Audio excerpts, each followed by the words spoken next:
వరదరం విష్ణుం శశివర్ణం చతుర్భుజం ప్రసన్నవదనం ఛాయేత్ సర్వవిఘ్నోపశాంతయే.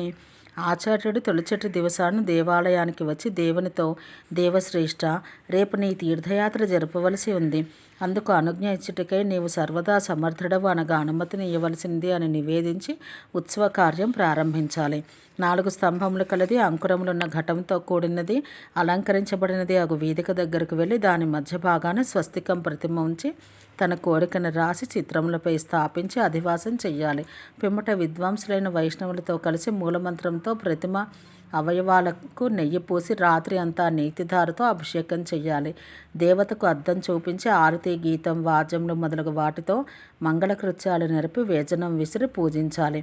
పిదప దీప గంధ పుష్పాదులతో పూజించాలి.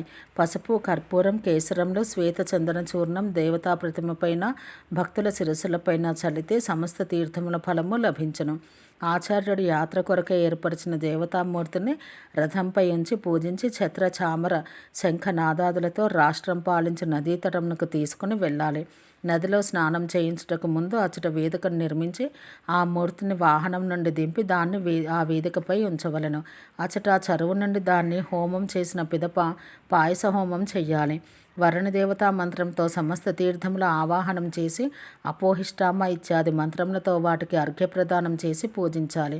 దేవతామూర్తిని తీసుకుని వెళ్ళి ఉదకమందు ఆఘమర్షణ చేసి బ్రాహ్మణ మహాజనులకు స్నానం చేయాలి. స్నానానంతరం మూర్తిని తీసుకుని వచ్చి వేదికపై ఉంచాలి. ఆ దివసమందు అచట దేవతా పూజ చేసి దేవాలయానికి తీసుకుని వెళ్ళాలి. ఆచార్యుడు అగ్నిలో ఉన్న దేవతకు పూజలు చెయ్యాలి. ఈ ఉత్సవం భోగ మోక్షప్రదం. స్నపనోత్సవ విధానం. అగ్నిదేవుడు పలికెను, బ్రహ్మదేవ, ఇప్పుడు నేను స్నానోత్సవం గురించి సవిస్తరంగా చెప్పెదను. ప్రాసాదం ఎదుట మండపం కింద మండలంపై కలశములుంచాలి. ప్రారంభమందు అన్ని కర్మలు చేయనప్పుడును శ్రీహరి ధ్యానం, పూజా హోమంలో చేయవలను. పూర్ణాహుతితో పాటు 1000 లేక 108 హోమాలు చెయ్యాలి. స్నాన ద్రవ్యాలు తీసుకుని వచ్చి కలశ విన్యాసం చెయ్యాలి. కంఠసూత్రయుక్త కుంభములను అధివాసనం చేసి మండలంపై ఉంచవలను. చిత్రస్ర మండలం నిర్మించి దాన్ని 12 రేఖలచే విభజించాలి. పక్కనున్న రేఖను తుడిచివేయాలి. ఈ విధంగా ఆ మండలంపై 4 దిక్కులందున 9 కోష్టకములు స్థాపించి వాటిని పూర్వాది క్రమాన వరిపిండి మొదలైన వాటితో నింపాలి. పిమ్మట విద్వాంసుడు కుంభముద్రతో పూర్వాది దిక్కులందున్న నవకమునందు కలసలు ఉంచాలి. పుండరీకాక్ష మంత్రంతో వాటిలో దర్భలు ఉంచాలి. సర్వరత్నములు ఉంచి ఉదకపూర్ణ కుంభంను మధ్యభాగమందు ఉంచి మిగిలిన 8 కుంభములలో క్రమముగా యవ, వ్రీహి, తిల, నీవార, శ్యామాక, కులత్థ, ముద్గ, శ్వేత, సర్షపములు వేసి 8 దిక్కులందు స్థాపించాలి. పూర్వదిక్కునందున నవకమునందు మధ్యఘృతపూర్ణ కుంభం ఉంచాలి. మిగిలిన 8 కుంభంలో పలాస, అశ్వత్థ, వట, బిల్వ, ఉదుంబర, ప్లక్ష, జంబు, శమి, కపిత్థ వృక్షముల బెరడు నుండి తీసిన రసం పొయ్యాలి. ఆగ్నేయమందున్న నవకమునందు మధ్య మధుపూర్ణ ఘటం ఉంచాలి. మిగిలిన 8 కుంభాలలో గోశృంగ, పర్వత, గంగాజల, గజశాల, తీర్థక్షేత్ర, కలముల మట్టి ఉంచాలి. దక్షిణాన ఉన్న నవకాన మధ్యయందు తైలపూర్ణ ఘటం స్థాపించాలి. మిగిలిన ఘటంలలో నారంగ, జంబీర, నింబ, ఖర్జూర, మృత్తిక, నారికేల, పూగ, దాడిమ, పనస ఫలాలు ఉంచాలి. నైరుతి దిక్కున నవకమునందు మధ్య క్షీర పూర్ణ కుంభముంచి మిగిలిన 8 కుంకుమ, నాగపుష్ప, చెంపక, మాలతి, మల్లిక, పున్నాగ, కరవీర, కమల, కుసుమాలు ఉంచాలి. పశ్చిమ నవక మధ్యాహ్న నారికేల జలపూర్ణ కలసముంచి మిగిలిన 8 నదీ, సముద్ర, సరోవర, కూప, వర్ష, హిమ, నిర్జర, దేవనదుల జలములు ఉంచాలి.